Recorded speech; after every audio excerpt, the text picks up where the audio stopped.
ಪಚಡಿ ಮಾಡೋದು ಹೇಗೆ ಅಂತ ತೋರಿಸ್ತೀನಿ ನೋಡೋಣ. ಫಸ್ಟು ಒಂದು ಕುಕ್ಕರ್ ಇಟ್ಕೊಂಡು ಗ್ಯಾಸ್ ಹಚ್ಕೊಂಡಿದ್ದೀನಿ. ಅದಕ್ಕೆ ಒಂದು 2 ಸ್ಪೂನಷ್ಟು ಎಣ್ಣೆ ಹಾಕೊಳ್ಳೋಣ ಸಾಕು. ಸ್ವಲ್ಪ ಬಿಸಿ ಆಗಲಿ ಅದು. ಎಣ್ಣೆ ಕಾದಿದೆ. ಇದಕ್ಕೆ ನಾನು 1 ಕಪ್ ಅಷ್ಟು ತೊಗರಿಬೇಳೆ ಹಾಕ್ತಾ ಇದ್ದೀನಿ.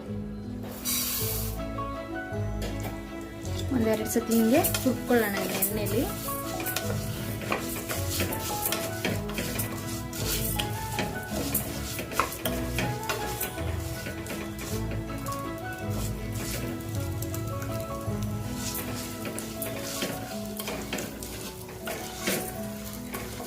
ಸಾಕು, ಒಂದು ನಿಮಿಷ ಹುರ್ಕೊಂಡ್ರೆ ಸಾಕು.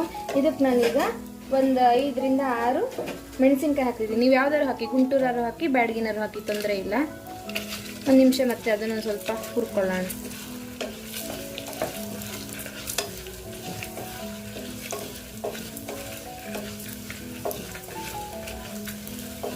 ಸಾಕು, ಇಷ್ಟು ಹುರಿದ್ರೆ ಇದಕ್ಕೆ ಇವಾಗ ನಾವು ನೀರು ಸೇರಿಸ್ಕೊಳ್ಳೋಣ.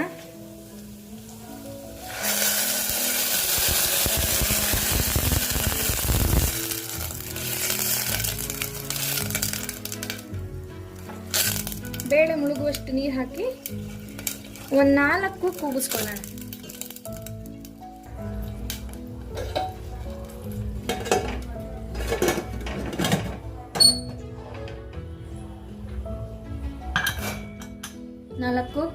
ಓಕೆ. ಕಂದಬೇಳೆ ಪಚಡಿ ಮಾಡೋಕ್ಕೆ ಏನೇನು ಹುರ್ಕೋಬೇಕು ಅಂತ ನೋಡೋಣ. ಧನಿಯಾ 2 ಸ್ಪೂನ್ ತೊಗೊಂಡಿದ್ದೀನಿ. ಕಾಯಿ ತುರಿ ಅರ್ಧ ಹೋಳು ತೊಗೊಂಡಿದ್ದೀನಿ. ಉದ್ದಿನಬೇಳೆ 1 ಸ್ಪೂನ್ ತೊಗೊಂಡಿದ್ದೀನಿ. ಕಡಲೆಬೇಳೆ 2 ಸ್ಪೂನ್ ತೊಗೊಂಡಿದ್ದೀನಿ. ಜೀರಿಗೆ 1/4 ಟೇಬಲ್ ಸ್ಪೂನು. ಕಾಳು ಮೆಣಸು 5 ತೊಗೊಂಡಿದ್ದೀನಿ. ಗುಂಟೂರು ಮೆಣಸಿನ್ಕಾಯಿ ಮತ್ತು ಬ್ಯಾಡಗಿ ಮೆಣಸಿನ್ಕಾಯಿ 15 ಗುಂಟೂರು, ಒಂದು 10 ಬ್ಯಾಡಗಿ ಮೆಣಸಿನ್ಕಾಯಿ ತೊಗೊಂಡಿದ್ದೀನಿ.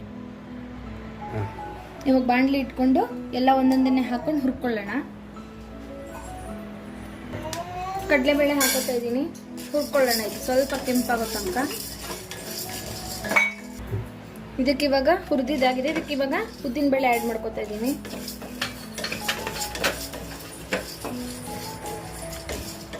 ಅದಕ್ಕೆ ಧನಿಯಾ ಆ್ಯಡ್ ಮಾಡ್ಕೊತಾ ಇದ್ದೀನಿ.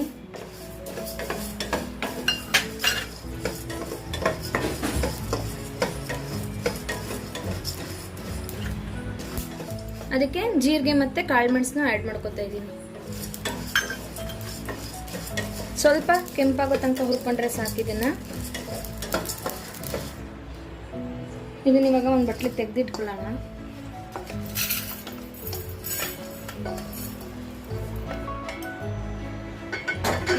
ಈ ಬಾಣಲಿ ಕಾವ್ಗೆನೆ ಸಾಕು. ಈ ಮೆಣಸಿನಕಾಯಿ ಹಾಕೊಂಡು ಬಾಡಿಸ್ಕೊಳ್ಳೋಣ.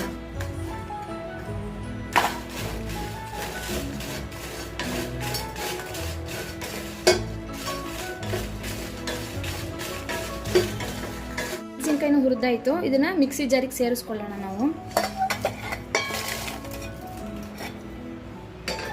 ಹುರಿದಿಟ್ಟಿರೋಂಥ ಇದನ್ನೆಲ್ಲ ಹಾಕೊಳ್ಳೋಣ.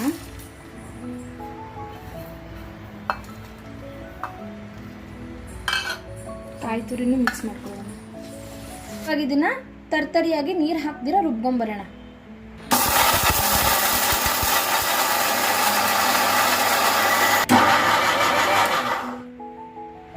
ನೋಡಿ, ಇಷ್ಟಾದರೆ ಸಾಕು. ತರ್ತರಿಯಾಗಿದೆ. ಇಷ್ಟಾದರೆ ಸಾಕು. ಕುಕ್ಕರ್ ಕೂಗಿದೆ, ಕೂಲ್ ಕೂಡ ಆಗಿದೆ.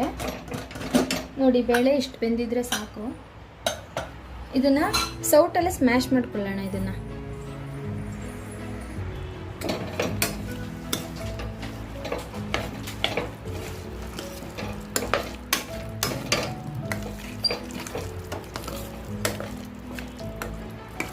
ಇಷ್ಟು ಮೆತ್ತಗೆ ಬೆಂದಿರಬೇಕು. ಹಿಂಗೆ ಸ್ಮ್ಯಾಶ್ ಆದರೆ ಸಾಕು, ಚೆನ್ನಾಗಿರುತ್ತೆ. ಇವಾಗ ಇದಕ್ಕೊಂದು ಒಗ್ಗರಣೆ ಮಾಡ್ಕೊಳ್ಳೋಣ. ಇಲ್ಲಿ ಒಂದು ಬಾಂಡ್ಲಿ ಇಟ್ಕೊಂಡಿದ್ದೀನಿ. ಇದಕ್ಕಿವಾಗ ಒಂದು 3 ಟೇಬಲ್ ಸ್ಪೂನ್ ಅಷ್ಟು ಎಣ್ಣೆ ಹಾಕೊಳ್ಳೋಣ.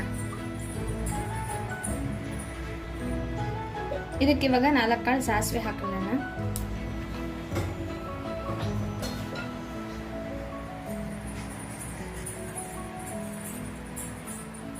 ನಾನು 4 ಈರುಳ್ಳಿ ಹೆಚ್ಚಿಟ್ಕೊಂಡಿದ್ದೀನಿ. 2 ಟೊಮೆಟೊ ಸಣ್ಣದಾಗಿ ಹೆಚ್ಚಿಟ್ಕೊಂಡಿದ್ದೀನಿ. ಎರಡೂ ಇವೆರಡನ್ನು ಹಾಕೊಂಡು ಬಾಡಿಸ್ಕೊಳ್ಳೋಣ.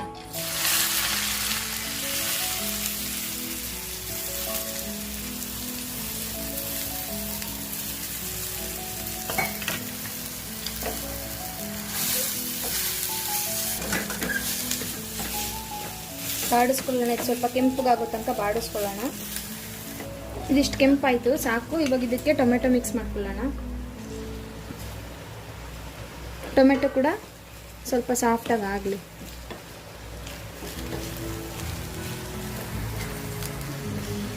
ಇದಿಷ್ಟಾದರೆ ಸಾಕು. ಇದನ್ನ ಇವಾಗ ಬೇಳೆ ಜೊತೆಗೆ ಮಿಕ್ಸ್ ಮಾಡ್ಕೊಳ್ಳೋಣ. ಹಾಕೊಳ್ಳೋಣ ಇವಾಗ.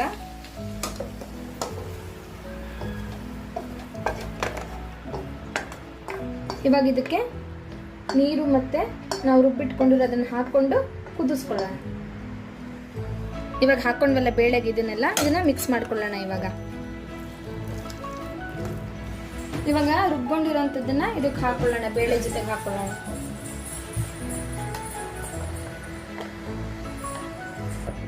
ಹಾಕೊಂಡಿದ್ದಾಯ್ತು. ಇದನ್ನ ಇವಾಗ ಮಿಕ್ಸ್ ಮಾಡ್ಕೊಳ್ಳೋಣ, ಚೆನ್ನಾಗಿ ಮಿಕ್ಸ್ ಮಾಡ್ಕೊಳ್ಳೋಣ.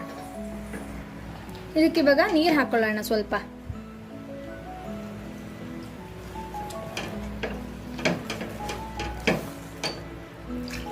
ಇದು ಸ್ವಲ್ಪ ಗಟ್ಟಿಯಾಗೇ ಇರಬೇಕು. ಚಪಾತಿ ರೊಟ್ಟಿ ಜೊತೆಗೆ ಅನ್ನ ಜೊತೆಗೆ ತಿನ್ನೋ ಥರನೇ ಇರಬೇಕಿದು. ಸ್ವಲ್ಪ ಗಟ್ಟಿಯಾಗಿರಬೇಕು.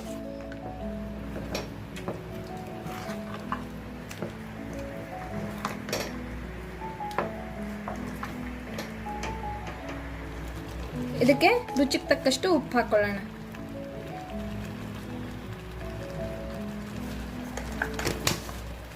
ಮಿಕ್ಸ್ ಮಾಡ್ಕೊಳ್ಳೋಣ.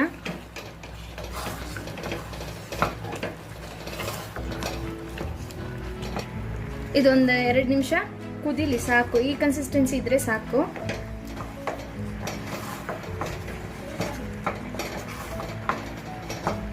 ಕುದೀಲಿ, ಒಂದು 2 ನಿಮಿಷ ಕುದೀಲಿ. ಕುದ್ರೆ ಸಾಕು. ನಾವಿನ್ನು ಫ್ಲೇಮ್ ಆಫ್ ಮಾಡ್ಕೊಳ್ಳೋಣ. ಆಂಧ್ರ ಶೈಲಿಯ ಕಂದಬೇಳೆ ಪಚ್ಚಡಿ ರೆಡಿ ಆಗುತ್ತೆ. ನೀವು ಇದನ್ನ ಚಪಾತಿ ಜೊತೆಗಾಗ್ಲಿ ಅನ್ನದ ಜೊತೆಗಾಗ್ಲಿ ಯಾವುದ್ರ ಜೊತೆಗೆ ಬೇಕಾದ್ರೂ ಕಾಂಬಿನೇಷನ್ ಆಗಿ ತಿನ್ನಬಹುದು. ಚಪಾತಿ ಜೊತೆಗೆ ಕಂದಬೇಳೆ ಪಚ್ಚಡಿ ಸವಿಯಲು ಸಿದ್ಧವಾಗಿದೆ ನೋಡಿ.